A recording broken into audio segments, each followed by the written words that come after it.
Throughout these days, a lot of people have asked me, how can I be more productive working from home, studying from home, living at home?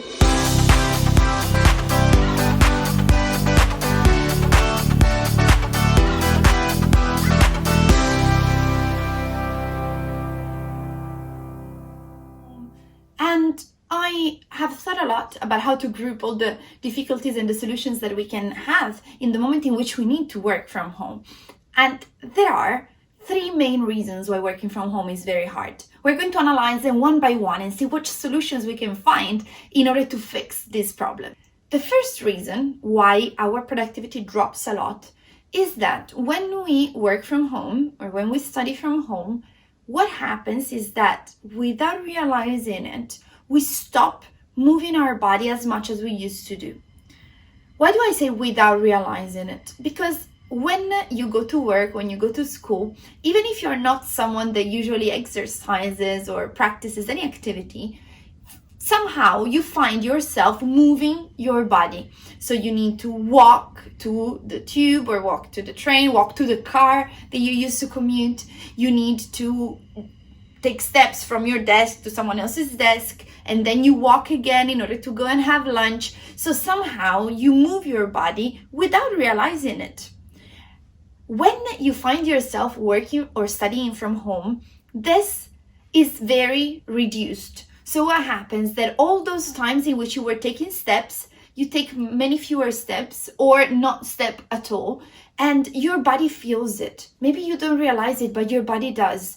Your body drops the energy. Your mind becomes a bit more blurry. Your energy goes down. Your motivation is lower, and you don't really realize why you're feeling like that. So what can you do about it? You need to actively insert some activity time throughout your routine. So you need to have some moments in which you move your body. And I say move your body generically because everyone will do it in a different way. What I do, for example, is that 3 days a week I have a yoga session and 3 days a week I work out. Everyone has their own routine. Some people work out every day. Some people work out twice a week, and then the rest of the days they just make sure that they have at least one walk. Everyone can choose what to do, but the must, if you want to keep your energy and productivity high, is that you make sure that your body moves. So you can't keep it still. Our body is meant to move, to do some sort of activity. The second reason why we drop our productivity when we're working from home is that a very important aspect of human beings is socialization. We are social creatures, some more than others, but as human beings, all of us are somehow recharged when we are in an environment in which others are present. And even the people that are more used to spending time on their own, when they end up spending time only on their own, they may suffer from it. And it's important to understand that the social interaction that you have when you're off in your office, at school, that needs to stay there. Maybe if you're working from home, it won't be as much as being in an office, but take every opportunity you have in order to interact with others. So arrange meetings, conferences, calls, make sure that you talk with people. And you can do it by working with others in a team, or you can also use the time that you have at home, and that's extra time compared to what you would have if you had to commute to work or school, in order to, for example, get back in touch with people that you haven't talked with in a while, or restore some relationships that maybe you hadn't taken care of in a while.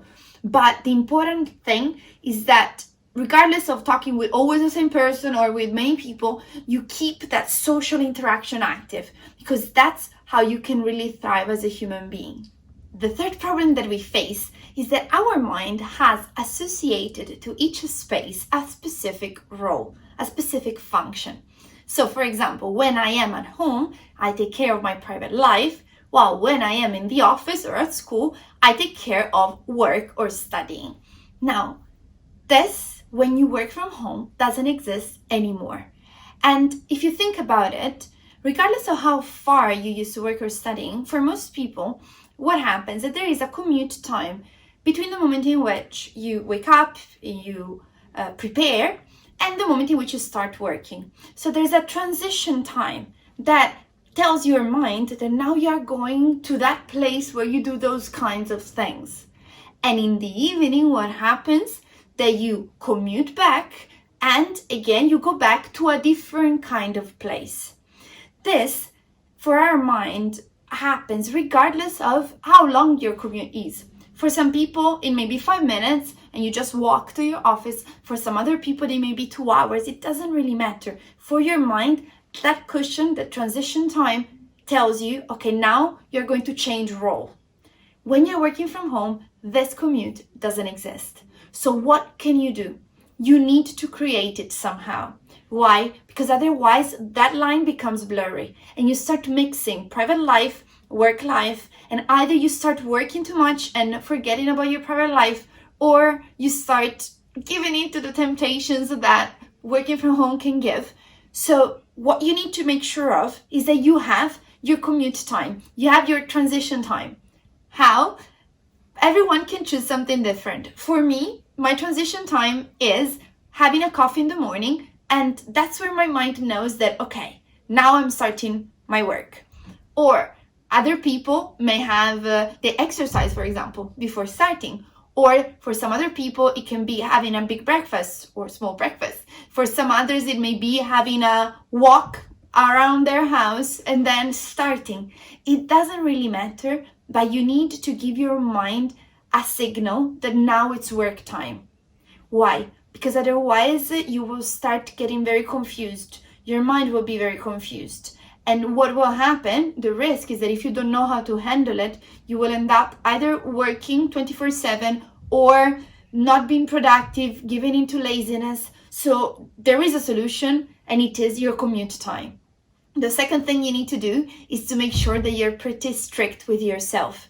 So if in your schedule you say that this hour you're going to take care of work, this hour, guess what? You're going to take care of work.